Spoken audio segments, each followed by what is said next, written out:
We're Today going. we'll be discussing the human body trade, or whole bodies for $5,000. Behind the 5 bands for a whole body? more disturbing were the allegations regarding the condition of some of the remains. According No, to there's no surveillance. Y'all got surveillance in the hallway. Where did bro go?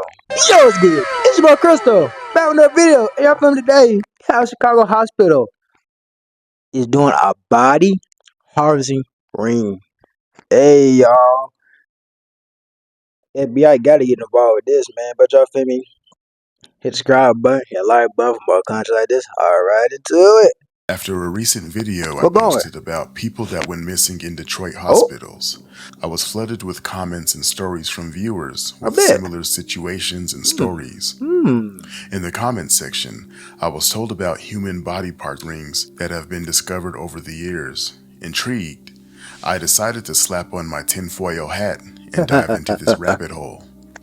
I immediately took that tinfoil hat off because Oh, for real? I don't think I'm going crazy at all. Why? Because the truth is stranger than fiction. This is what I found. Facts. In the Facts. quiet suburbs of Chicago, Alright. federal agents raided two ordinary-looking businesses Tight. and uncovered the unthinkable. We're going. Thousands of human body parts were meticulously Oh! cataloged and priced for sale. Heads for $500, Oh, no. arms for $750, or whole bodies for $5,000. 5 bands for a whole body? So basically, they telling y'all that if they abduct you, they saying your body is only worth $5,000. That's crazy, bruh. This dark marketplace was the Biological Resource Center of Illinois, a body broker operation allegedly deceiving donors who believed they were contributing to medical science Tight. and not having their remains sold for profit. This wasn't an isolated incident either.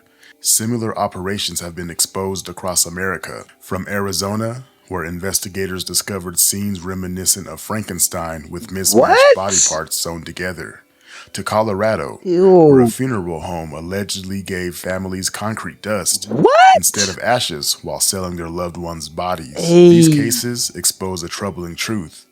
While organ donation for transplants is strictly regulated, Yo. the trade in non-transplant body parts operates in a regulatory vacuum, allowing exploitation of donors' generosity and families' grief. But could these victims be more than just donors who donated their bodies to help others? Facts. Could a portion of these victims also be from missing people from all around the US? Hey. Let's see. Hello strangers, welcome back to the Strange Bar and Grill. I'm Tight. your host, JP. We're Today going. we'll be Hey. discussing the human body trade, a truth more disturbing than any conspiracy Tight. theory. Alright.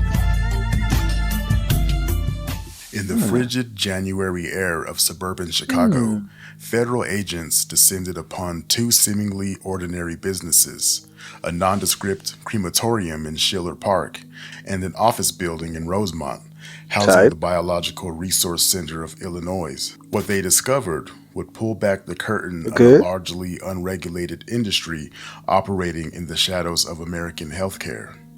But could this raid also hold clues to another disturbing pattern across America? The issue of men and women going missing from hospitals. Let's take a look. When agents executed their carefully planned search warrants at the two facilities, they uncovered an inventory that read like the manifest of a medical school anatomy lab. Thousands of body parts and tissue samples, meticulously cataloged. Heads, hands, legs, and torsos were stored in containers. According to federal documents later unsealed, these weren't merely medical specimens awaiting educational use. They were allegedly inventory in what authorities described as a body broker ring that illegally traded in human remains. Now, this federal investigation hadn't actually begun in Illinois. It started when authorities discovered scores of human remains stored on ice, not properly embalmed as required for medical specimens, in warehouses in Detroit and Phoenix. And if you remember from my last story, we talked about hospitals in Detroit and people going missing. I'll leave a link to that in the description. These discoveries created a trail that eventually led investigators to the Chicago suburbs and the BRCIL, the Biological Resource Center of Illinois. Like similar operations across the country, operated within a particular business model. The company solicited body donations from individuals who wished to contribute to medical science after their death. Such donations are vital for medical research and training. Surgeons practice Ugh. new techniques on cadavers, researchers test new medical devices, and students learn human anatomy through direct examination. And what makes these cases troubling, according to investigators, was the alleged deception involved. Federal agents claimed that the BRCIL had assured donors and families that remains would not be sold. However, financial records recovered during the January raids painted a different picture, one of commodification with specific price points. More disturbing were the allegations regarding the condition of some of the remains. No. According to the unsealed documents, some body parts were infected with HIV, hepatitis, and other diseases. Come on, bro. Y'all that money hungry that y'all willing to spread diseases, though? Come on, bro. You can at least, being a doctor, don't spread diseases. What the? Like, what? You can't be that money hungry, bro. But we know how y'all think. You like, well, shoot, they're gonna have, so they could come back to the doctor's office anyway. Nah, we don't. What? We don't do that. Oh, weird. Conditions that should have disqualified them from cell or medical use. So keep that in mind for later, because we'll touch on that again. Greed. These remains were allegedly sold to hospitals, doctors, and medical training facilities, both in the United States and internationally, Okay. potentially putting healthcare workers at risk. Now, behind the BRCIL were Donald A. Green and his son, Donald A. Green II, who together owned both the body donation business and the Schiller Park crematorium. Sorry. On September 21st of 2021, the U.S. District Court of the Eastern District of Michigan convicted and sentenced Donald A. Green Sr. to 24 months of incarceration, 36 months of supervised release, and a $100 special assessment. And on October 13th of 2021, the U.S. District Court for the Eastern District of Michigan convicted and sentenced Donald A. Green II to 30 days of incarceration, 1 year of supervised release, and a $100 special assessment fee. So you telling me they sent bruh to jail for 30 days? 30. Then a year of probation, supervision, whatever. But he was transferring illegal body parts around the world, giving people diseases and all that mess. He just get 30 days in jail though. I don't feel like that's a fair enough punishment. You are still out here in this world making more, just as much as pain as everyone else, if not more. Man, that's lame. In my opinion, that is not enough time No, I for agree. these types of crimes. I agree. I think they got off easy. I But that most was just in definitely did. Illinois, because this Illinois case was not isolated. Similar investigations Right. have exposed questionable practices in Mhm. the body donation industry Yeah. nationwide, revealing a pattern of alleged abuses spanning decades. In 2014, the Alright. FBI raided the Biological Resource Center in Arizona, owned by Stephen Gore. What agents found there shocked even experienced investigators. A cooler filled with severed heads, a bucket of limbs, and according to court documents, a macabre scene reminiscent of Mary Shelley's Frankenstein, torsos with heads of different people sewn together. Gore later pleaded guilty to illegal control of an enterprise and was sentenced to probation. He got sentenced to probation for basically performing experiments with people's bodies, people's dead bodies, sewing heads onto corpses. Like, what the hell? In 2018, a Reuters investigation titled The Body Trade documented how the Detroit warehouse connected to the Illinois case was tied to businessman Arthur Rathburn.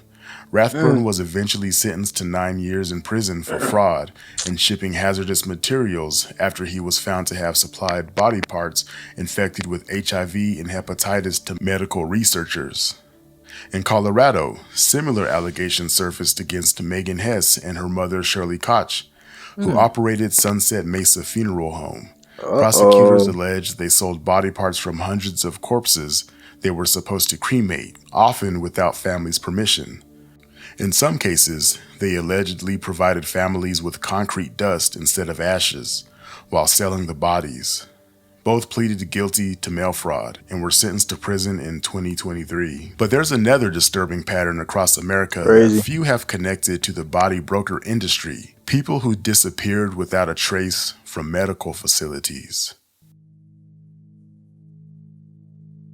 Nevaeh Richard, just 2 years old, went missing on November 13th of 2012 from a doctor's appointment in Cleveland, Ohio. Nevaeh has been diagnosed with Waardenburg syndrome, a genetic condition that causes congenital hearing loss and changes in pigmentation of the skin, hair, and eyes. Could she have been targeted for her? So when did she get abducted for her to get an AIDS progress photo? Or is this just a AI but they couldn't make AI that good, bro. That's what I'm. How do y'all got a photo of her dead? There's not a lot known about this case, but it's believed that the mother or a friend of the mother took the child to a doctor's appointment, but it's unclear how the two became separated. Carlton Purnell was last seen on... That made no sense. You go to the doctor's office. I can't say that. I cannot say that because I don't been up there to Ohio and I see how they operate. I can for surely believe it happened, and it did happen. But you going to the doctor office with a 2-year, how? No. No, we gotta talk about this. How? You with a 2-year-old. Why is you letting the 2-year-old out your sight? You only there for the 2-year-old anyway. You know what? She might did. I don't want to hear it. June 18th, I don't want to hear it, bro. Come on, bro. Be real. At Northwestern Memorial Hospital in Chicago, Illinois. It's unclear as to why he was admitted to the hospital. It's crazy. It's crazy how all this mess that going on. All he talking about is the North and the West. He ain't talking about the East. But when nurses went to check on him after a shift change, he was nowhere to be found. His wallet and personal items were untouched and left behind. Of course, no surveillance footage could be found of Carlton actually leaving the hospital. Bartolo Diaz Ortiz, aged 41, was last seen crossing the border into Arizona. 3 people were crossing together.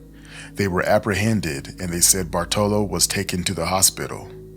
When the other 2 inquired about him later, when they were in detention, they were told that he had died. Bartolo has not been seen since. Do you think it's possible that some of these people that are crossing the border are getting snatched up and made victims of the human body part trade as well? Let me know in the comment section. Doing that. George Gregory Smith was last seen when he was allegedly discharged from a Detroit, Michigan hospital on May 1st, 2006. He was never heard from again. And again, no surveillance footage of him actually leaving the hospital. Frank Brown disappeared on June 3rd, 2015, after being hospitalized for seizures at Baptist Hospital in Jacksonville, Florida. And nearly 9 years later, his case remains unsolved, with no substantial leads or clues about what happened to him. So, people that's going there to snatching folks up. They're snatching them. No, there's no surveillance. Y'all got surveillance in the hallway. Where did bro go?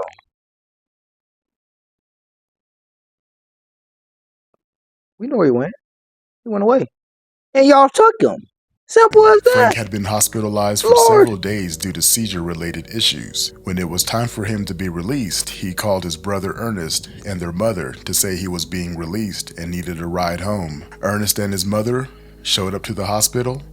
They waited in the hospital lobby for approximately 30 minutes, but Frank never appeared. When Ernest went to Frank's hospital room to check on him, his hospital room was empty, and hospital staff informed him that Frank had already Why left. do you look like Surveillance footage did show Frank in the hospital, but it never actually showed him leaving. Shanice Burrell vanished from a St. Louis hospital in 2011 while visiting her newborn in the NICU. Lamont Jenkins went missing from University Hospital's Cleveland Medical Center in 2014. Derek Chambers vanished from the Advocate Christ Medical Center in Oaklawn in 2012 while recovering from a minor surgery. And I can just list probably 100 cases here of people that went missing in a hospital.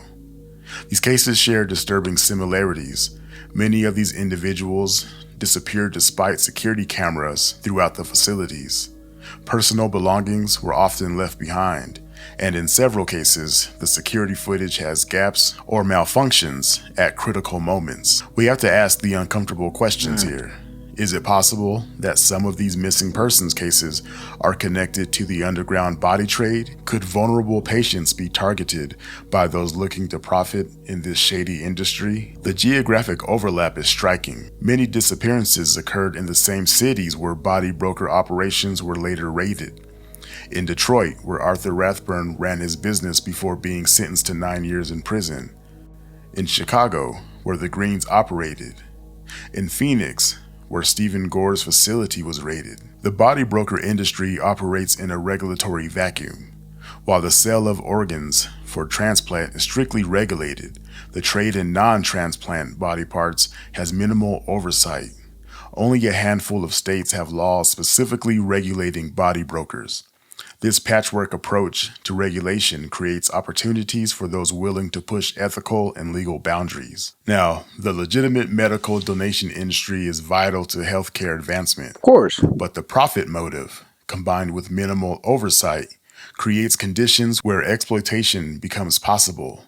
When whole bodies can sell for thousands of dollars and there's little regulation to prevent abuse, we must consider whether this creates incentives for criminal behavior. It's reported that law enforcement officials won't comment on potential connections between these missing persons cases and the body broker business, but multiple agencies have quietly reopened investigations. The Illinois case, like others before it, raised important questions about how society handles human remains and the responsibilities of those who facilitate body donations. While medical science depends on such donations, the commodification of human remains strikes many as deeply troubling. The unsealed documents from the Illinois investigation revealed just one facet of a complex industry operating at the intersection of medicine, ethics, and commerce. For regulators, lawmakers, and the medical community, such cases highlight the need for greater transparency, consistent standards, and appropriate oversight to ensure that those who donate their bodies to advance science can do so with confidence that their final wishes will be honored with dignity and respect. For the families of the missing, the possibility that their loved ones could have been exploited in this way adds a new layer of horror to their ongoing nightmare. What if these disappearances aren't random? What if there's a pattern that has been overlooked? But what do you all think? If we being sober, what do I think? Bro, you cannot overlook none of that mess. None of that. Because at the end of the day, it's money involved. Greed. Regardless. People out here kill this, unlock this for money, bro. Who would say ain't someone finna take someone who's already on their last and then like hard on the truth, bro. Set it for what it is. Possibility. Clearly, you said you had cameras, and you ain't never seen them leave, but you seen them there. Where'd they go? Answer the question. My point exactly. So who would you say it's not that? Great. But you feel me? It's about Crystal Rex. And I need me the dough. If I ain't get paid, I ain't doing the show. Shit, I'm finna